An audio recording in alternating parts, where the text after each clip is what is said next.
3 సమస్యల మీద ప్రస్తావించడం జరిగింది. దీంతోపాటు దానికి అనుబంధ సమస్యలు.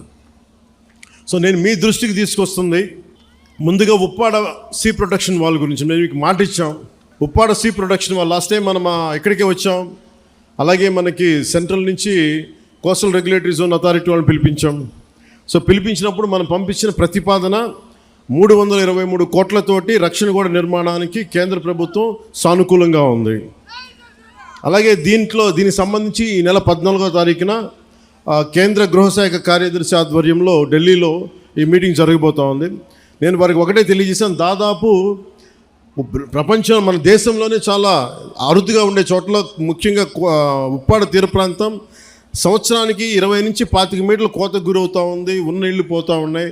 అందుకని సీ ప్రొటెక్షన్ వాళ్ళు చాలా అవసరం అని చెప్పి ప్రత్యేకంగా చెప్పడం వల్ల సెంట్రల్ హోమ్ మినిస్ట్రీకి చెప్పడం జరిగింది. ఇది 14న మీటింగ్ జరుగుతారు. ఇది నేను మీకు మాట ఇచ్చాను మొన్న ఎలక్షన్ టైంలో కూడా. ఇప్పటికీ నేను మీకు మాట ఇస్తున్నాను. ఆల్రెడీ 14వ తారీఖు అయితే 323 కోట్ల రూపాయలు కాబట్టి ఇలా చేతిలో మంత్రదండం ఉన్నట్టుగా వెంటనే ఇలా నేను చెప్తే అయ్యేది కాదు. ఇది చాలా లేయర్డ్గా జరుగుద్ది. సో మొదట 2 మీటింగ్లు అయినాయి, ఇప్పుడు 3వ మీటింగ్ జరుగుతూ ఉంది. ఖచ్చితంగా నా నమ్మకం 323 కోట్ల రూపాయలు కేంద్ర ప్రభుత్వం మనకు సీ ప్రొటెక్షన్ వాళ్ళకి ఇవ్వబడుతుంది. ఇది నేను మీకు మాట ఇస్తున్నాను. నేను కింద పడతానో మీద పడతానో ఇబ్బందులు పడతానో, నేను మన కోసం, మన మత్స్యకార కుటుంబాల కోసం, మన ఉప్పాడ తీర ప్రాంతం కోసం, మన పిఠాపురం కోసం నేను మీకు మాట ఇస్తున్నాను. ఉప్పాడ సీ ప్రొటెక్షన్ వాల్ ఖచ్చితంగా నిర్మించడం జరుగుద్ది. దానికి నిధులు కూడా ఎలాగ మన కేంద్ర ప్రభుత్వం నుంచి వచ్చేలాగా ఆల్రెడీ మనకి కేంద్ర ప్రభుత్వం సానుకూలత తెలియజేశారు. కానీ అది 320 కోట్లు ఇవ్వాలా లేదా 250 వాటి మీద ఊగిసలాడుతూ ఉంది మనకి మాటలు. సో నేనేం కోరుకున్నానంటే 323 కోట్ల రూపాయలు మీరు దయచేసి ఇవ్వండి అని చెప్పి మన సాధక బాధలన్నీ వారికి తెలియజేశాను. అదొకటి. ఇవి కాకుండా రాష్ట్ర విపత్తు నిర్వహణ సంస్థ మరియు మహాత్మా గాంధీ జాతీయ ఉపాధి హామీ పథకం ద్వారా ఉప్పాడ నుండి కొనపాపపేట వరకు వచ్చే ఈ మన 5,65,00,000 రూపాయలతోటి తీర రక్షణ పనులు చేపడుతాం. దాంట్లో భాగంగా పనులు కొంత ప్రారంభమైనవి. సో ఇది మీ దృష్టి కూడా తీసుకొస్తా ఉన్నాం. అలాగే మనకి మత్స్య సంపద వేరే చోట్లకి వెళ్తున్నాం. వీటన్నిటి గురించి మాట్లాడితే అలాగే మన కొల్లు రవీంద్ర గారితో మాట్లాడాం. ఆయన ఆధ్వర్యంలో నిన్న ఫిషరీస్ వాళ్ళు మీటింగ్ చేశారు మంత్రివర్యులతోటి. అలాగే రాజోల్ ఎమ్మెల్యే శ్రీ వరప్రసాద్ గారిని కూడా ప్రత్యేకంగా అంతర్వేది మత్స్యకార సమావేశాలతో ఏర్పాటు చేశారు. సోదర భావంతో అక్కడ ఫిష్ ల్యాండింగ్కి అక్కడ మత్స్యకారులందరూ మనకి అంగీకరించారు. ఆ మాట కూడా మనం ముఖ్యంగా ఉప్పాడ మత్స్యకారులకి ఖచ్చితంగా మేము అందిస్తాం. కానీ వాళ్ళ రిక్వెస్ట్ ఏమడుగుతున్నారంటే ఆ రింగ్ వలలు వేయొద్దు, మాకు పిల్లలు దొరికేస్తారని అంటూ ఉన్నారు. దాని మీద కొంత తర్జన భర్జన ఉంది. అది కూడా మీకు తెలియజేస్తాం. అది కూడా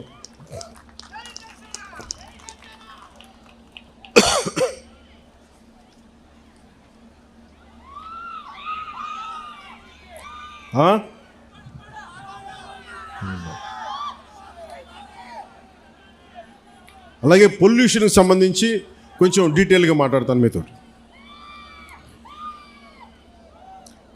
అసలు వాతావరణ కాలుష్యం అనేది ఇది చాలా ఇబ్బందికరమైనది అయిపోయింది. ముఖ్యంగా పరిశ్రమల వల్ల నుంచి వచ్చే విడుదలయ్యే రసాయనాలు కానీ, వాయు కాలుష్యం కానీ, శబ్ద కాలుష్యం కానీ, లేదంటే మనకి నీటి కాలుష్యం కానీ, దానికి సంబంధమైన ప్రతి కాలుష్యం కూడా చాలా ఇబ్బంది పెడతా ఉంది. సో నేనేం మాట్లాడానంటే మత్స్యకార సంఘాల దగ్గర నుంచి, నాయకుల దగ్గర నుంచి, మన మూలాపేటలో కానీ వీళ్ళుండే ఎన్జిఓలు అందరూ కూడా మాట్లాడుతూ ఉంటే, అందరూ మన మత్స్యకార కులాల నుంచి వచ్చిన వాళ్ళు మాట్లాడుతుంటే నాకు ఒకటే తెలియజేశారు, మేము పరిశ్రమలకి మేము వ్యతిరేకం కాదు, పరిశ్రమలు రావాలి, కానీ అది మా జీవనోపాధిని దెబ్బతీయకూడదు. ఇది నాకు ప్రత్యేకంగా తెలియజేశారు. సో దాన్ని దృష్టిలో పెట్టుకునే ఇక్కడున్న మన పిఠాపురం, ఈ ఉప్పాడ కొత్తపల్లి ప్రాంతం ప్రజలతో పాటు రాష్ట్ర ప్రజలకు కూడా నేను ఒకటే తెలియజేస్తా ఉన్నాను. ముఖ్యంగా నేను ఎన్విరాన్మెంట్ మినిస్ట్రీగా నేను బాధ్యత తీసుకున్న, pollution control board, PCB, environment బాధ్యత తీసుకున్న తర్వాత, ఫారెస్ట్ బార్డ్ బాధ్యత తీసుకున్న తర్వాత ఎక్కడా కూడా పెట్టుబడులు రావాలి, పరిశ్రమల్ని భయపెట్టకూడదు గత ప్రభుత్వం లాగా అని చెప్పి చాలా జాగ్రత్తగా సంయమనంతో తెలియజేస్తా ఉన్నాం. వాళ్ళు తప్పు లేదని ఉంటే సరిదిద్దుకునేలాగే ఒక ప్రయత్నం చేస్తూ ఉన్నాం.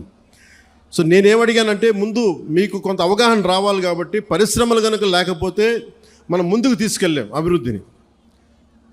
అసలు మనం ఏది పరిశ్రమలు రాకూడదంటే ఉపాధి అవకాశాలు కూడా రాలేవు. అందుకని ఖచ్చితంగా పరిశ్రమల్ని నాకు ఒక సంతోషకరమైనది ఏమనిపించిందంటే, మన మత్స్యకార సోదరులు ఎవరు కూడా పరిశ్రమలు మేము వ్యతిరేకించట్లేదు, కానీ పరిశ్రమల ద్వారా వచ్చే కాలుష్యం మటుకు మమ్మల్ని ఇబ్బంది పెడుతుంది. దాని మీద మీరు ఖచ్చితంగా చర్యలు తీసుకోండి. సో నేను మీకు తెలియజేసుకుంటుంది ఏంటంటే, ఇప్పుడు ఉదాహరణకి మన ఆక్వాకల్చర్ ఉంది రాష్ట్రం మొత్తం మీద. అది మనకి గోదావరి జిల్లాల్లో కానీ, కృష్ణా కానీ, నెల్లూరు, మిగతా జిల్లాలు ఎక్కడున్నా కానీ దాదాపు ప్రతి సంవత్సరం 1,30,000 కోట్ల రూపాయలు ఆదాయం మనకి వస్తూ ఉంది. దాంతోపాటు ఎక్స్పోర్ట్స్ 3,67,000 మత్స్య సంపదని మన రొయ్యలు కావచ్చు, చేపలు కావచ్చు ఎక్స్పోర్ట్ చేస్తే దాదాపు మనకి 1,30,000 కోట్ల రూపాయలు మనకి ఆదాయంగా వస్తుంది, రాష్ట్రానికి కావచ్చు, దేశానికి కావచ్చు. అలాగే ఎంప్లాయ్మెంటు, ఉపాధి దాదాపు డైరెక్ట్గా 3,72,000 మందికి ఉపాధి లభిస్తూ ఉంది. 15 లక్షల మందికి ఇండైరెక్ట్గా ఎంప్లాయ్మెంట్ లభిస్తుంది వీటి వల్ల. కానీ ఇంత డబ్బు ఉంది, ఇంత ఎంప్లాయ్మెంట్ ఉంది ఆక్వా రంగం వల్ల. కానీ దారుణం కూడా ఏముందంటే, మనం మీకు అనుబంధమైన సమస్య కాబట్టి చెప్తా ఉన్నాను. ఒకవైపు అభివృద్ధి ఎలా కనిపిస్తుందో, ఇంకోవైపు గోదావరి జిల్లాలో ఎక్కడైతే ఆక్వా ఉందో అక్కడ మొత్తం తాగునీటి అన్ని అక్కడ కలుషితం అయిపోయినాయి. వాటర్ బాటిలే తాగాలి, ఒక ప్లాస్టిక్ బాటిల్లో ఒక మినరల్ వాటర్ కొనుక్కొని తాగాలి. డబ్బులు కనిపిస్తున్నాయి, ఉపాధికి ఉపాధి అవకాశం కనిపిస్తున్నప్పటికీ కాలుష్యం వల్ల గ్రౌండ్ వాటర్ పొల్యూట్ అయిపోయింది. సో ఇది ఒక తప్పనిసరి తద్దినలా అయిపోయింది. అభివృద్ధి కావాలంటే ఎంతో కొంత పొల్యూషను. కానీ మిగతా ప్రాంతాలు వేరు, మనకి కొత్తపల్లి ఉప్పాడ ప్రాంతం వేరు. మీ కష్టాల్లో నేను ఒక సాటి మత్స్యకారుడిగా ఉంటే ఇదే నా జీవనోపాధి అయితే ఎలా ఉంటుందో అది నేను మనస్ఫూర్తిగా అర్థం చేసుకొని నేను వారికి ఒకటే తెలియజేశాను. ఒకటి, ఈ నక్కపల్లి SEZ కానీ, ఇప్పుడు వచ్చిన అరబిందో కానీ, దివీస్ కానీ, అటు డెక్కన్, ఇవన్నీ కూడా ఇది మన ప్రభుత్వం వచ్చినప్పుడు వచ్చినవి కావు. ఇవి 2005లో ప్రారంభించిన పరిశ్రమలు. ఇవన్నీ 2005 నుంచి నక్కపల్లి SEZ కావచ్చు, ఇవన్నీ కూడా వైఎస్ రాజశేఖర రెడ్డి గారు ప్రారంభించిన ఇవన్నీ, ఈ కాన్సెప్ట్ ఇవన్నీ. ఇది జనసేన కానీ మిగతా మన పార్టీలు ఎవరు కూడా చేసింది కాదు. ఇది వైఎస్ రాజశేఖర రెడ్డి గారు ప్రతిపాదించింది, ఆయన SEZని తీసుకొచ్చింది. కానీ ఇక్కడ సమస్య ఏమొచ్చిందంటే, వ్యర్థాలని శుద్ధి చేయకుండా సముద్రంలో కలిపేస్తున్నారు. తద్వారా ఏం జరుగుతుందంటే మన మత్స్య సంపద దెబ్బతింటా ఉందని. ఇదే కదా. దీనికి నేను ఒక మత్స్యకారుడిగా నా జీవనోపాధి అయితే నేను మీలాగా ఎలా ఆలోచిస్తాను, నేను కూడా అట్లాగే ఆలోచించాను. అంతేగాని నేను ఒక డిప్యూటీ సీఎంగా ఆలోచించాలా, ఒక ఎమ్మెల్యేగా ఆలోచించాలా, ఒక సాటి మత్స్యకారుడిగా ఎలా ఆలోచించాలో అట్లాగా ఆలోచించి మాట్లాడాను. ఒక క్లియర్ కట్ ఇన్స్ట్రక్షన్ మన మత్స్యకారుల దగ్గర నుంచి వచ్చింది. మేము ఎప్పుడూ కూడా పరిశ్రమలకి వ్యతిరేకం కాదు, కానీ వ్యర్థాలని, కాలుష్యాలని ఎంత శుద్ధి చేసి పంపుతారన్నదే మా ప్రశ్న. ఇది